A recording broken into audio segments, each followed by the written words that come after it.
कर्पूरगौरं करुणावतारं संसारसारं भुजगेन्द्रहारं सदा वसन्तं हृदयारविन्दे भवं भवानी सहितं नमामि।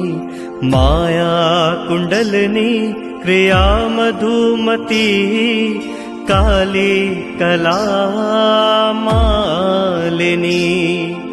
मातङ्गी विजया जया भगवती देवी शिवा शाम्भवी शक्ति शङ्कर बलभात्रिनयना वाग्वाहिनी मा भैरवी ह्रीङ्काली त्रिपुरा पुरा भगवती माता कुमारेश्वरी